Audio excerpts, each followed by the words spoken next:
assets.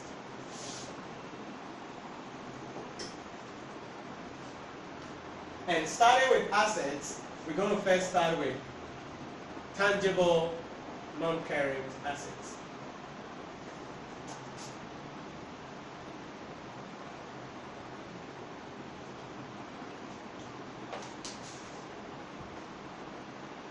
So the first thing is to look at IAS 16, property, plants, and equipment.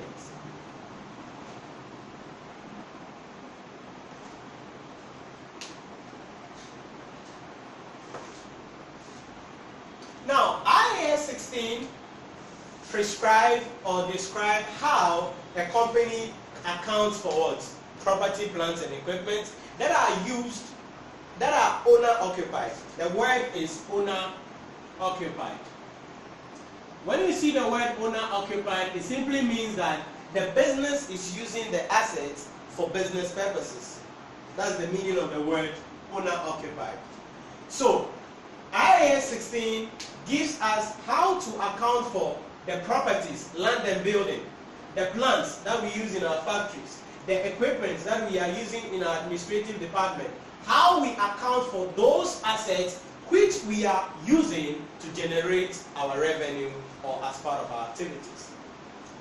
In doing so, we have to look at what constitutes the cost of the assets.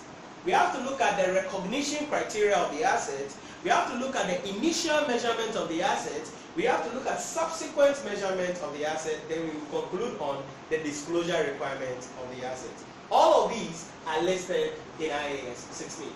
So let's start with what constitutes the cost of the assets. So what do you think should constitute the cost of the property, plant, and equipment?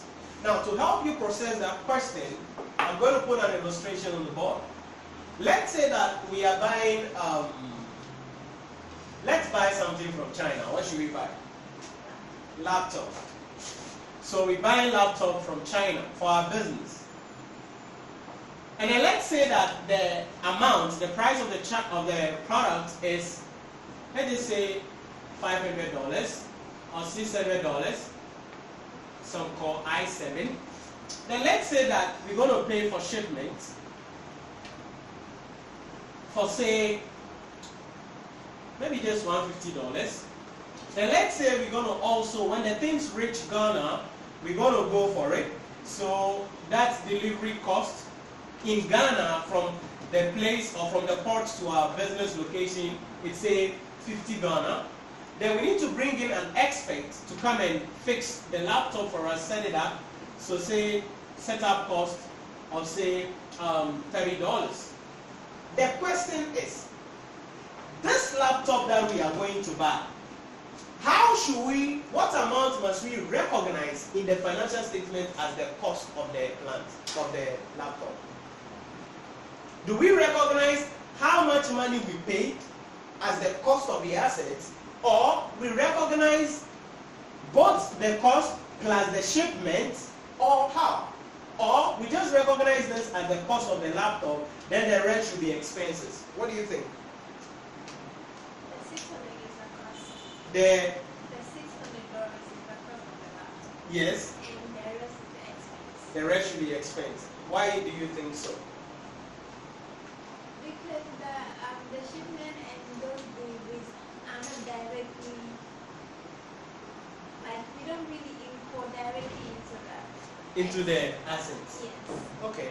So immediately you say that International Accounting Standard Board will say a liar has a tail because you have lied.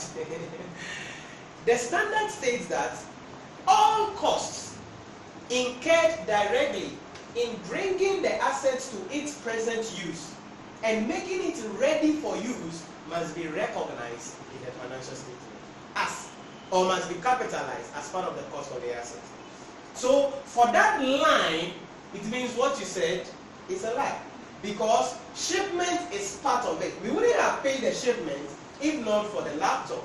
We wouldn't have paid for the delivery if not for the laptop. The guy we paid to come and fix the machine for us, we wouldn't have paid him if not for the laptop. So the standard says we recognize all costs that are associated directly to the bringing of the asset to its present use.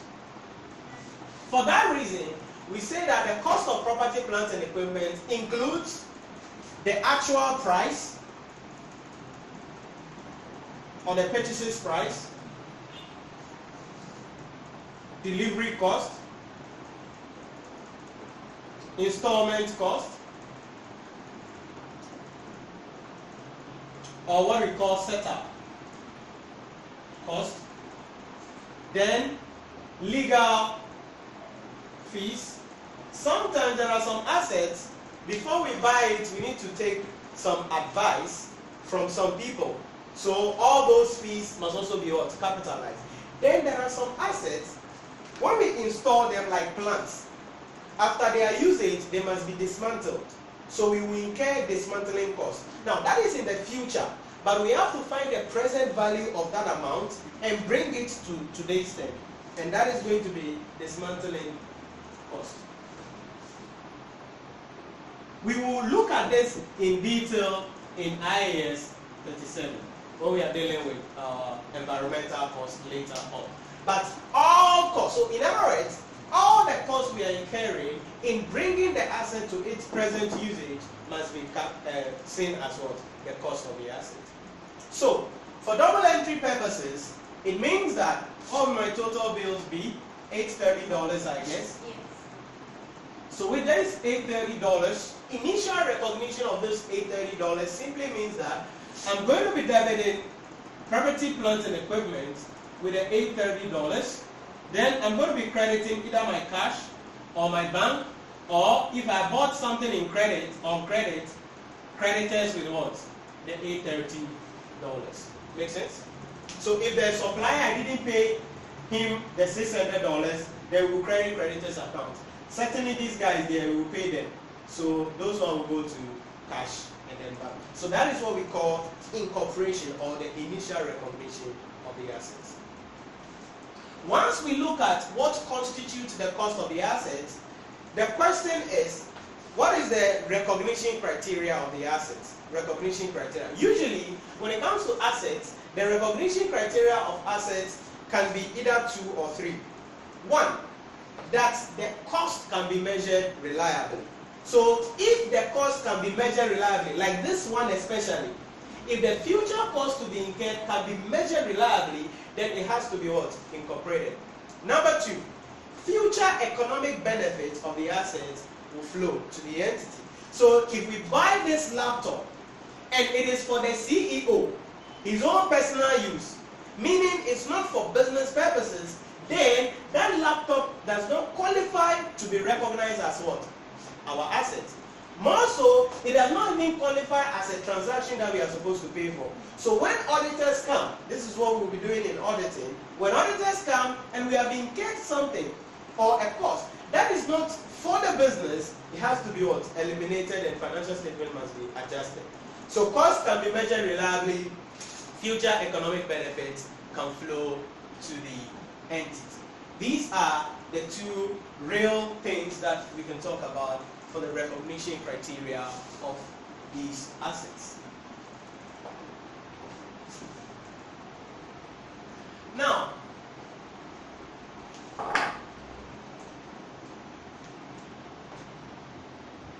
after we recognize the assets, the next thing we need to ask ourselves is, what is the subsequent measurement?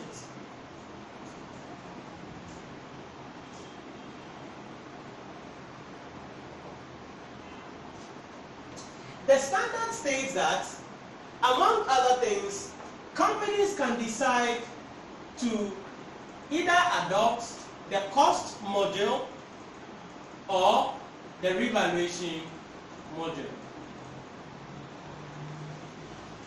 With the cost module, what it simply means is that the assets, the carrying value of the asset is equal to the cost minus accumulated depreciation. With the revaluation module, the carrying value of the asset is equal to the fair value minus accumulated depreciation and impairments. which we will look at later on under IAS 36, impairments. What is fair value of an asset? Any idea? They actually,